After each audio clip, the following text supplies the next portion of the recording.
We are at the last session for the afternoon. By way of introduction, our next speaker is Murray Fitzpatrick. Murray is a sales and business coach with over 20... My name's Murray Fitzpatrick. I'm just going to talk you through. You've got about 42 minutes with me. And at 4:59, we're out, or at 5 o'clock, I think it is, we're out of here having a beer. So I'm holding you, I'm standing between you and a beer. I want to tell you about my great friend called Craig Gemmell.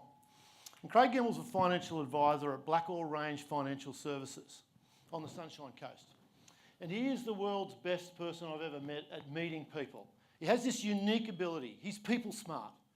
He can get on with the wino in the drain or the CEO, right?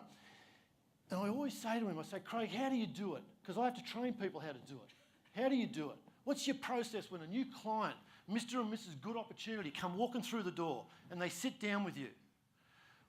He has an amazing success rate with new clients. I said, what do you do? And he goes, you want my sales process?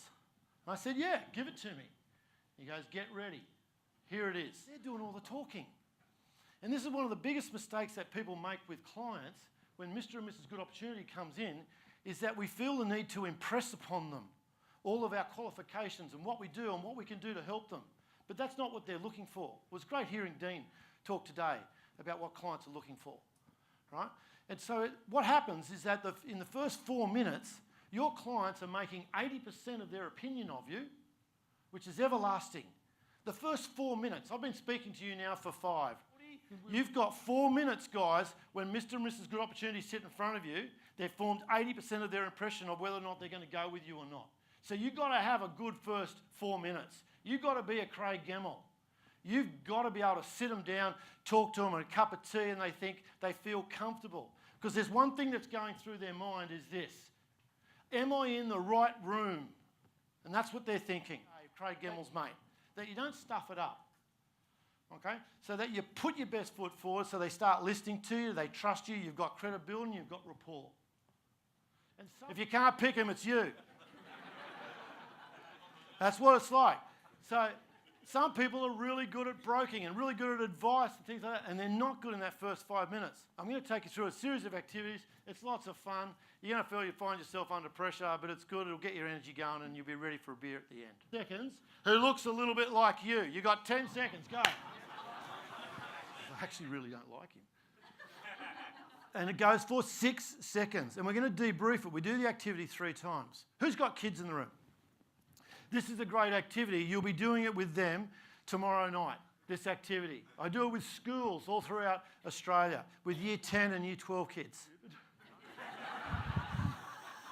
Oh, who are we doing this for? Like, don't do that. Don't do that. Jump in, feel the pain. You don't like this person, and you'll get this. If I don't like Greg, I go like this. G'day, Greg.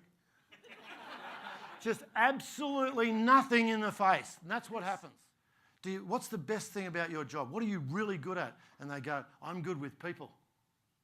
And then I watch 3 or 4 meetings, and I go, no, you're not. You're a very, very good broker, and you're a great financial planner. You're right. Okay. All right, you got someone. All right, you got someone, Greg? Excellent. You got one? So immediately, what's the difference in the room?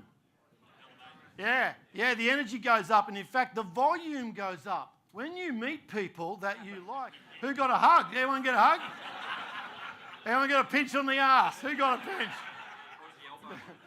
Yeah, this is, okay. 1, 2, 3, go solo. Quick, go.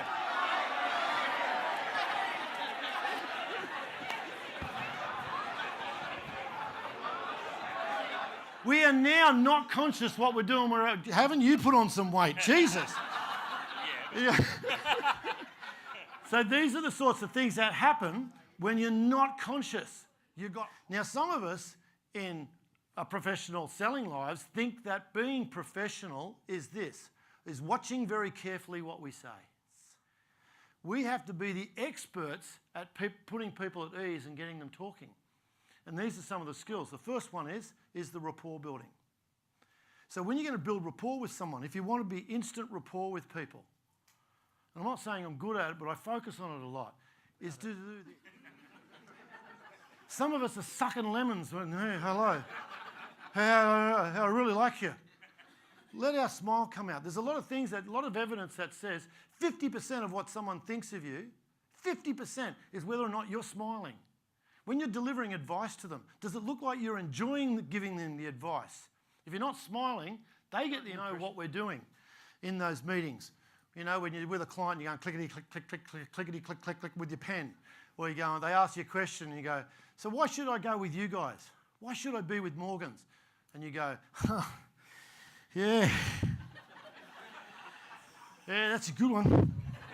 So all of that stuff, right, you don't get any feedback. That's why if you ever see yourself on camera, film a meeting with a client and just evaluate whether or not you're giving that client confidence in what you're doing, particularly in that first 5 minutes. So the first one is you've got to have rapport. Rapport is built up of two things. The first thing is personal. You might, I'm talking to you now, we're having lots of fun, and Jared, we're having lots of fun here. You might go, oh, Murray's a good guy. That's the first, that's personal. But the second one is business. Would you go into business with me? And that's a whole different thing again. Because you all have clients, you all have friends, don't you? Who's your best friend? Think about who your best friend is now. And go, what's his name or her name? And then go, would you go into business with them? And who would say no? Yeah, 50% of the room. Me too.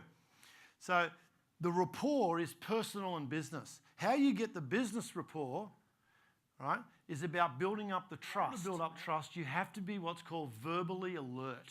I still remember talking to Anne and Stuart and Warren from Milton about this.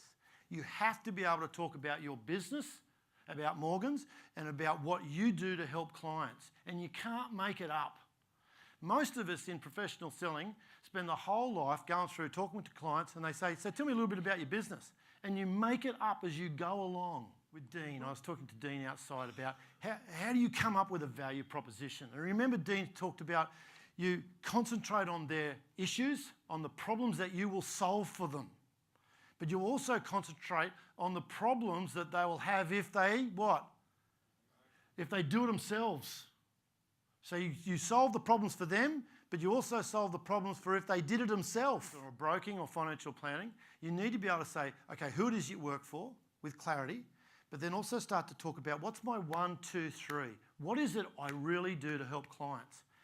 Now, the big objection that a lot of people say to me is, but my clients never ask me this, Murray. They don't stand in front of me and go, well, why should I go with you and not with CommSec?